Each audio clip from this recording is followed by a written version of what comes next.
Today's episode is all about one simple question. How did we get here? This channel does not take sides in international disputes or wars, but it does believe that understanding how we got here is essential to navigating these turbulent times. So let's do just that. How did things get so bad between the United States and Iran? Let's start with a little historical context. In 1973, an event occurred in Iran that would have global ramifications for decades to come. The Shah Mohammad Pahlavi was a US-backed dictator who ruled over Iran with an iron fist. He maintained power through the use of torture and imprisonment, restricting the freedom of speech, religion, and assembly. The Iranian people were deeply unhappy with his rule, which led to mass protests across the country. As the situation grew more and more unstable, it became clear that the Shah would have to step down or be forced out by the Iranian people. So in January of 1979, he fled the country, leaving behind a power vacuum that would soon be filled by the Ayatollah Khomeini, an influential religious leader who had spent years in exile calling for the overthrow of the Shah.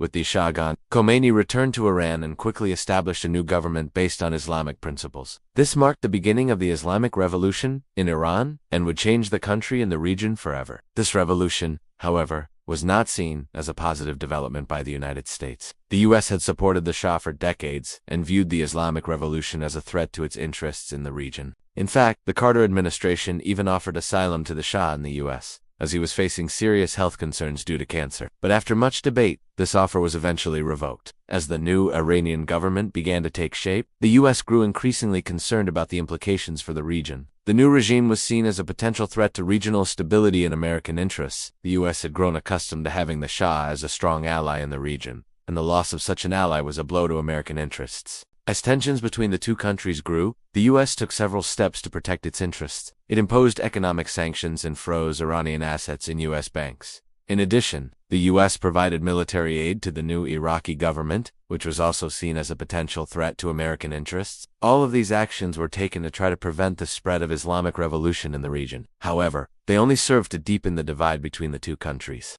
And in November 1979, things came to a head when a group of Iranian students seized the U.S. Embassy in Tehran and took 52 Americans hostage. The hostage crisis lasted for 444 days and became a major point of contention between the two countries. It led to the complete breakdown of diplomatic relations between the U.S. and Iran. And although the hostages were eventually released, the damage to the relationship between the two countries was done. So fast forward to today, and we see that things haven't really changed much. The two countries are still at each other's throats, and it seems like there is no hope for peace anytime soon. But why is that? Why haven't things improved over the past 4 decades? Well, it's because the underlying issues that caused the rift between the two countries have never been resolved. The Iranian Revolution of 1979 was a watershed moment in the history of the region, and it is still felt today. The rise of Islamic fundamentalism in Iran has had a profound impact on the region and the world, and it's something that the U.S. has struggled to come to terms with ever since. The U.S. saw the revolution as a setback to its interests in the region, and it has been trying to regain its position of power ever since. On the other hand,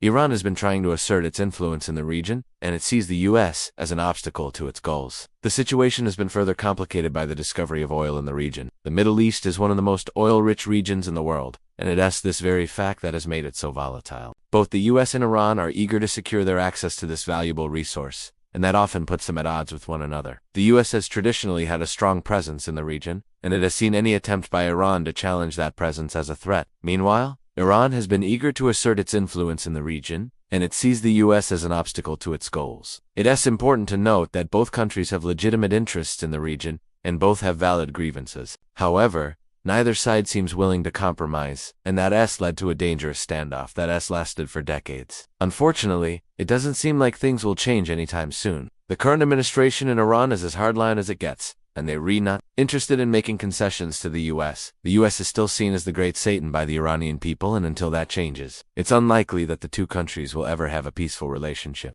In recent years, things have become even more heated due to Israel's occupation of Palestinian territory. This issue has become a major point of contention between Iran and the U.S., and it's only served to deepen the divide between the two countries. Iran sees the occupation as a violation of international law, and it has been using its influence in the region to try to end it. The U.S. has been closely aligned with Israel on this issue, and that has only added to the tensions between itself and Iran. And then there's the issue of nuclear proliferation. Iran has been developing its own nuclear program, and that's raised concerns in the U.S. and the international community. The U.S. is worried that Iran could use nuclear weapons against Israel. and it has been trying to prevent that from happening. Iran has denied that it is trying to develop nuclear weapons and says that its program is for peaceful purposes only. But the US isn't convinced, and it's imposed sanctions on Iran to try to stop its nuclear program. Another contentious issue between the two countries is the ongoing conflict in Syria. Iran has been supporting the Syrian government of Bashar al-Assad throughout the conflict, and that has been a major point of contention with the US. The US has been supporting Syrian rebels who are trying to overthrow Assad, and it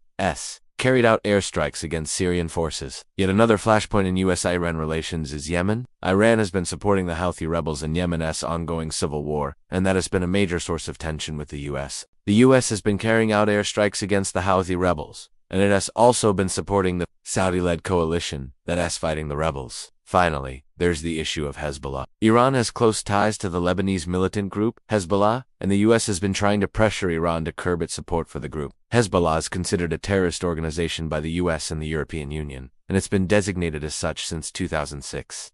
As you can see, there are a lot of issues that are causing tension between the US and Iran. These issues have been building up for decades, and they've finally reached a boiling point. Now, it is important to remember that both countries have legitimate interests in the region, and both have valid grievances. But it's also important to remember that both countries need to find a way to coexist. The US and Iran are two major players in the region, and they need to find a way to work together to address the many challenges facing the Middle East today. Until then, we can expect tensions to continue to rise between these two countries. So that's how we got here. The US and Iran have a long and complicated history, and it is one that has been marked by mistrust and hostility. The Iranian Revolution of 1979 was a turning point in the relationship between the two countries, and it is one that led to the breakdown of diplomatic relations. Since then, the two countries have been at each other's throats, and it seems like there is no hope for peace anytime soon. But hopefully this video has helped you understand the complexities of the situation and the long history that has brought us to this point. That being said, please keep in mind that this is just our opinion, and we encourage you to do your own research to form your own opinion on the matter. If you enjoyed this video, please leave a like and subscribe. We'd appreciate it if you did. Thank you for watching.